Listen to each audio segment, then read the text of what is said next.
much, everybody.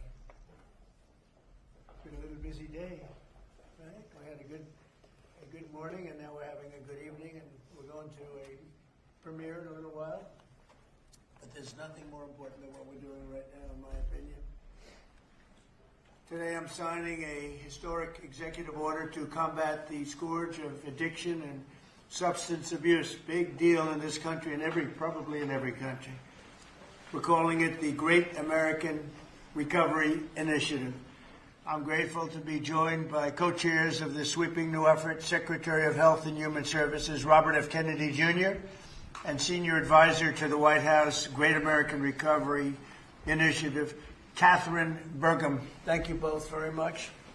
Thank you, Catherine. Thank you, sir. Thank you. Where's Bobby? Bobby? Hello, Bobby. Come here, give me a hand. I love Bobby.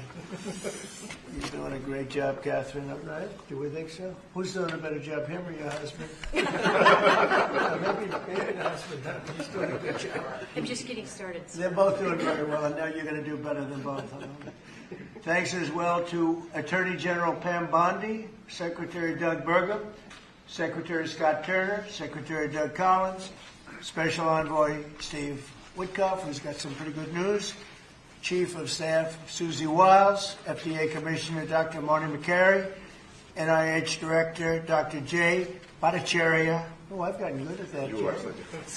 Administrator of the Centers for Medicare and Medicaid Services, Dr. Mehmet Oz, who's doing a fantastic job, and Director of the Office of National Drug Control Policy, Sarah Carter. I also want to introduce a great friend of mine who happened to be here, and he's very much committed to this. He knows how important it is for our country. He's built a tremendous American company. It's called WeatherTech. I guess you've seen the ads. I've seen the ads. I think they're great ads, but more importantly, it's a great product. David McNeil. David, congratulations on what you've done. It's incredible. Thank you, Mr. President. Thank you. Really great. And the president of WeatherTech, Ryan Granger. Ryan, congratulations. What a great job. They built an American company, and it's a thriving company, too, so with a great product. It's great to be here in America. You know, when I was in the private sector, I'd always buy the floor mats, but now that I'm president, I no longer have to buy floor mats. But you made a great floor mat, and you still do, and lots of other things. Many of those with me today have personally known the heartache of a loved one taken by drug or alcohol addiction. I do. Just like millions of American families, every year we lose an estimated 300,000 people to drug and alcohol abuse, and the real number is probably much, much higher than that. Thankfully, drug overdose deaths plummeted by 21% in the last year. We're working very hard on it. We've closed the southern border, seized over 47 million fentanyl pills and 10,000 pounds of fentanyl powder. That's a record, and I have formally designated Dr. And I'll tell you what, we have a group of doctors, some of them behind me, who have just been incredible, and they've really wanted this, designated the drug cartels as foreign terrorist organizations. And for some reason, they didn't want to do that until we came along, but they are indeed foreign terrorist organizations. With our action in the Gulf of America, that sounds so nice when I hear the Gulf of America. Drugs entering our country by sea are down 97%. So when you see the boats being hit, those boats kill on average 25,000 people a boat. So that's 25,000, I would assume mostly American lives, but lives are being saved. Now we're taking a bold action to help Americans struggling with all forms of addiction so they can get the help and the support that they need to free themselves from the horrible burden of dependency. The Great American Recovery Initiative will bring together federal, state, local, and private sector resources to support addiction, recovery, treatment, and prevention. And it will help mobilize the full resources and authority of the federal government to help stop this tremendous plague. And I'd now like to invite Secretary Kennedy to start, and then Catherine Burgum, and then I'll sign the order, which I've just signed, and wanted to make sure the signature was good. Took my time, and let me just see. Pretty good, pretty good. Let's give it a 10, okay? For Catherine. But I'd like Bobby to say a few words, and Catherine. Thank you very much, everybody. Please. Mr. President, thank you for your leadership, for signing an executive order that tells the truth about one of the greatest challenges that our country faces. Addiction is not a moral failure. It is a disease. It's chronic. It's treatable. And for too long, our nation has responded with fragmentation, with stigmatization, and silence instead of science, compassion, and coordination. Today, President Trump changes that. With the Great American Recovery Initiative, we finally bring the full strength of the federal government together across healthcare, law enforcement, housing, labor, faith communities, and the private sector to save lives, restore families, and rebuild communities that addiction has hollowed out.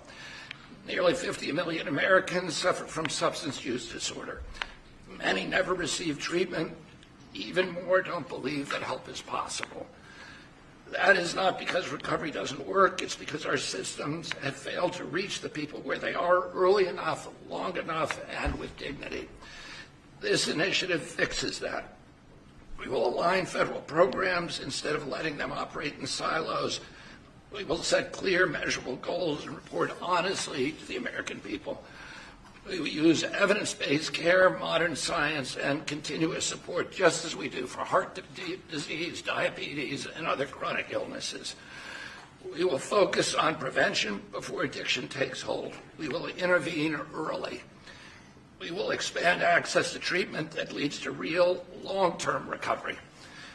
And we will support reentry because recovery does not end when treatment ends. It succeeds when people return to their families, their jobs, and their communities with purpose and with hope.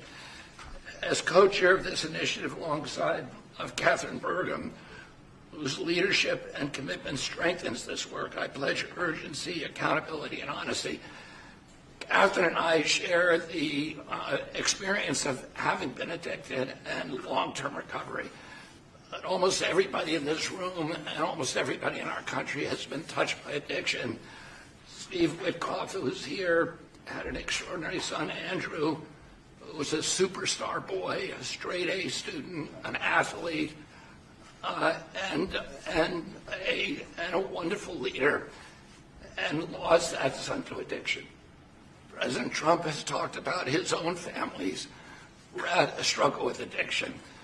All of us are touched. If it touches these people, it can hurt every American. And President Trump has often talked about, with compassion, about the families who lose children to this disease. 100,000 children a year until recently. Now it's about 76,000. Those families are devastated forever. And the cost on it to our country, not only in dollars, but in just the malaise and the despair that it imposes, is incalculable. We are going to listen to states, localities, frontline providers, and tribal nations. We will partner with communities and faith-based organizations. We will work with employers, clinicians, and recovery leaders who know what works on the ground. President Trump has already acted decisively, securing the border against deadly drugs, signing the HALT Fentanyl Act, strengthening treatment programs, expanding access to naloxone, medication-assisted treatments, and investing billions in prevention and recovery. This executive order builds on that record and accelerates it. Recovery is not a side issue, it's an economic issue, a workforce issue, a family issue, a national security issue. When Americans recover, communities grow stronger. When families heal, children thrive. And when we confront addiction with courage instead of complacency, we reclaim the promise of our country. This initiative is about life, it's about responsibility, and it's about building a great American recovery together. With this executive order and with major announcements that I will announce next week, we are taking decisive action to make America healthy again. Thank you. Thank you, Bobby, and great job. And you're doing a fantastic job. He's doing a fantastic job. And I saw his wife yesterday, and she confirmed that he's doing a fantastic job. So she's on your side. You know that? She's great. And Oz, thank you for being here. We appreciate it. Catherine, please, go ahead. Thank you, Mr. President. Thank you so much. Your leadership today, relative to this announcement about the Great American Recovery, is a gift to all Americans who are suffering from the brain disease of addiction. I also want to thank First Lady Melania Trump for her leadership during your first administration, and now the work she's doing championing youth and children, especially related to foster care, where early trauma and instability are often consequences of the disease of addiction. Addictions touch this administration in real and profound ways. President Trump, you've openly spoke about your brother Fred, whose struggle with addiction shaped your life and your understanding of this disease.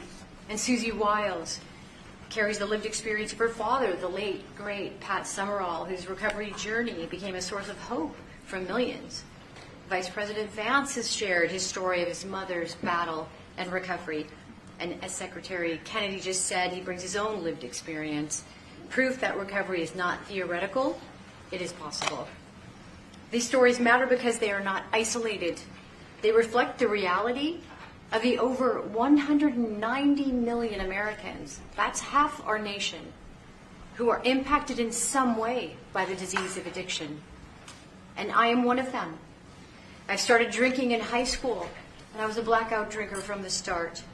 For 20 years I struggled, relapsing constantly starting over, constantly trying to stay sober and failing. And I reached a point where I truly did not believe there was one single reason for me to keep living, and I was suicidal at the end of my drinking. One day I was out walking alone. I didn't have faith. I wasn't religious, but something in me said I should ask for help. And out loud to no one, because it was just me, I said, I don't know if anyone is there, but I need help. And that was the day I became sober. 15 years later, I found myself somehow standing in front of people as First Lady of North Dakota, thanks to him. But I was asking people to share their stories openly about addiction so we could eliminate the shame and stigma, so more people would reach out for help and more lives could be saved. And today I'm standing here in this incredibly beautiful Oval Office. And if not for the grace of God, I would not be alive today with over 23 years in recovery.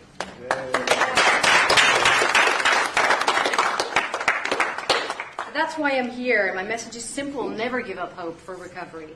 Mr. President, I also want to thank you for allowing me to stand here with you today. I was in this building in 2017 when the administration announced the national response to the opioid crisis. And nearly a decade later, the crisis remains, and in many ways it has grown worse. Not because we lacked compassion, not because we lack effort, but because we never fully aligned our system with the truth. Addiction is not a moral failure. It is not a character flaw, and it's not simply a behavioral issue. Addiction is a lifelong, chronic, relapsing medical disease as real as diabetes, cancer, and heart disease.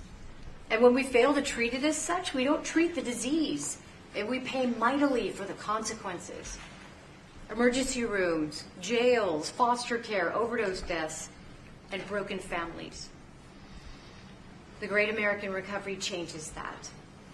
This initiative represents a fundamental shift from reaction to prevention, from fragmentation to coordination, from stigma to science, from short-term fixes to long-term recovery. And for the first time, we're aligning federal leadership across health, justice, labor, housing, veterans, social services, the faith office, and education around one single shared truth. When addiction is treated early and correctly, people recover and families heal. Addiction is a generational disease, and if we don't treat it properly, it repeats from parent to child, from community to community.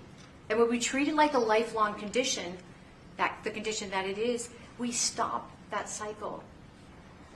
We save lives, we restore families, we rebuild communities, we return people to dignity, purpose, and productivity. Mr. President, thank you for seeing this moment clearly. With your leadership and the Great American Recovery Initiative, we're establishing a new framework and a new national response to the disease of addiction, including treatment and care that parallels other chronic diseases. With this framework and treatment, recovery is not the exception, it is the expectation. Thank you. Thank you, Doreen.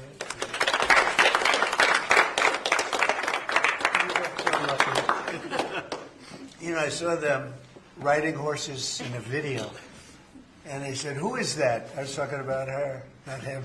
And they explained it. I said, "I'm going to hire him because anybody has somebody like you to be with. It's an amazing tribute, and it's a great couple, amazing couple." And she's very much a part of his big success. He was a fantastic success, as you know, having been one of the most successful business people. And I saw him campaigning, a great governor, two-term governor. He did a fantastic job, North Dakota. And he's done a great job. And I'll tell you what, Catherine's a very big part of it. I see it. It's just really one of the fantastic couples. So I appreciate it. What a beautiful job you've just done. And I'm going to give this to you, and you can figure out what you're going to do with Bobby, you know. But let's have a good picture of the two of them and everyone else. And I'd like to ask Steve Whitcuff also to say a couple of words while we're finished, because he's a very special person who I knew very well, an incredible person. So if you don't mind, Steve, I'll ask you to do that in just a second. All right? Please, Bob.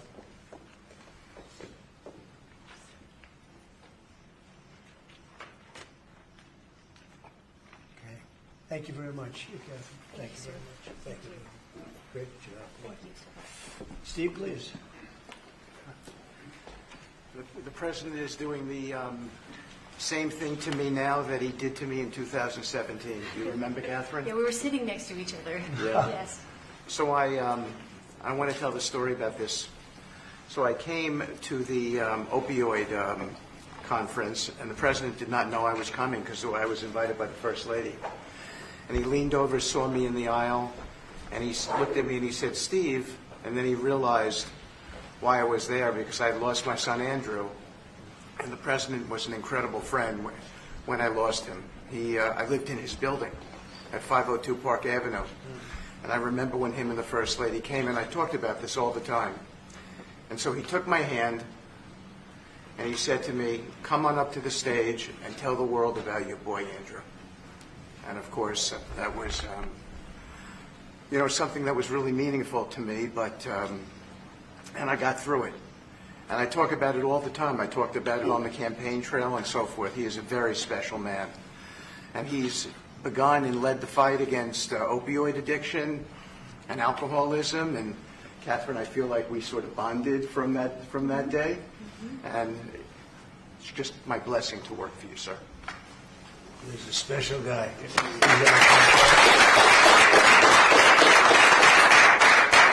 He and a group of people, Jared helped and others helped. Steve, peace in the Middle East, and we're there. Yes. A couple of little flames, but they're very little by comparison, and they'll go out quickly. They're already going out.